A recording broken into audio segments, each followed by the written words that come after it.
Driving tayo, friends. Ano? Uri. Puji Mara. Oh, Haji Mara.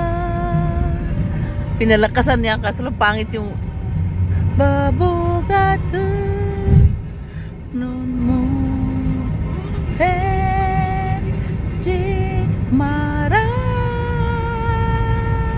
사랑해 너를 사랑해. I love you daw. Pinalakasan niya kaso lang minsan pangit yung ano ba yung FM. Pag apa susime putragis ka. Itong maliit na to eh kabro. Wala, maliit lang yung ano eh. Lumusot talaga siya, no? Sayang yung ano natin, sounds. Pag bundok kasi mahirap yung sounds ba? Sports car. Crush ko talaga yung malalaking car, no? Ano nang nangyari sa sounds natin, apa? Ay, sounds si Anjo yung ginan. Sani timo ni pabasani. Nun patsi. May ice pa sa ano, sa mountain. Mara 사랑해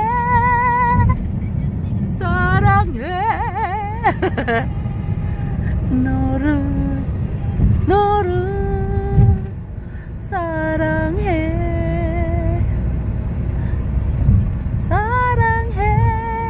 apa 사랑해 너를.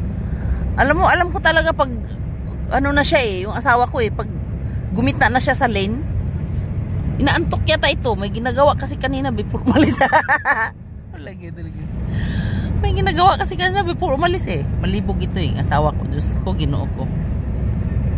Ito lang tao talaga, walang bisyo kasi eh. Walang bisyo, alak, sigarilyo. Yung mga kaibigan niya, ayaw din niya kasi nagiinom. Wala, ang bisyo niya, ganun lang. Ugay-ugay itlog. Sabi ko, wag siyang umano kasi umis ko. Kasi ano, mag-drive ng malayo eh. Wala. Every time, malilibugan. Sige lang. Ay, Diyos ko, ano na ba yung topic natin? Kayong mga asawa ng Koreano dyan, ang daming nagpo-post dyan, mga tigang daw sila. Oy, hindi ako naniniwala doon, ano? Hindi lahat. Hindi lahat ng Koreano hindi mahilig. Ito ang asawa ko mula noon, mahilig talaga to. Hindi, ganun daw talaga. Sabi ng ano. Ano ba itong topic natin? Ano, rated PG? Sabi ng ano, ng mga ate ko, ganun daw talaga. Pag ang lalaki daw walang ibang bisyo, alak, sigarilyo, barkada, wala. Yun lang ang bisyo nila. Kaya I recommend farmer ang asawa nyo. Mag-asawa kayo ng Koreano na farmer. Malibog talaga yan. Pero depende rin siguro sa farmer, no? Basta may ano, basta walang bisyo, yun. Ganda doon, friends, ha? Ano, gumanda na ba yung topic natin? Woo! Alam mo, friends, tingnan mo yung mga taong, mga asawa na walang dilig. Tingnan mo, ang mga mukha nila. Nagmugtok lang, ano? Nakasimangot. Nakasimangot ka na lang palagi. Nagmumukha kang nagmamayari ng lahat ng sama ng loob. Kasi walang dilig. Ganun. Oo, yung kaibigan ko na walang dilig. Kala mo galit siya palagi. Wala naman akong kasalanan. Parang galit palagi, no? Wala daw siyang dilig. Kasi yung asawa daw niya, hindi daw mahilig. Yung ano, yung may sakit ba ganun? May sakit. Lalo na pag may sakit yung asawa niyo na ano yun, diabetes? Hindi na daw tatayo. Yung titi nila. Hindi na daw tatayo eh. Sabi ni President Duterte. Sabi niya kay yung kaway niya sino ba? Di ba, friends? Ano, napunta na sa walang yung topic na to, no? Did you see the ano, mountain? I want to focus the look at the snow. Parang asin, di ba? Kita niyo? Oh, look at that, oh. Nakita mo yan? Oh. Ice! Oh my gosh! So beautiful, parang crystal. Ang ingay ng navigation natin no. Ayan nakita nyo? Ang dami pang snow. Ang ganda, di ba?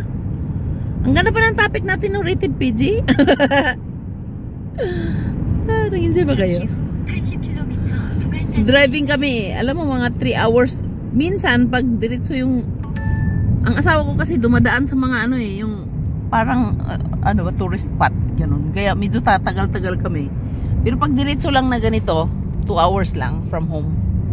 Papunta doon sa Samchok. Pag dito dadaan. Pero pag dadaan ka ng Wonju City, yun medyo matagal. Kasi malayo doon eh. Apa, surinto ka. Kung ko surinto ka Santa Pito ka te? Kasi, oh, look at that oh. Magbabay na ako friends kasi na-rated PG na yung ating. Ay mga tigang dyan Kayo talaga kayo Mayroon doon sa Facebook, pinagagawa nila yung tigang. Ako, basta ako, hindi ako tigang Bye-bye. Lilibis ako sa Korean. Salud, bye-bye. Anyong.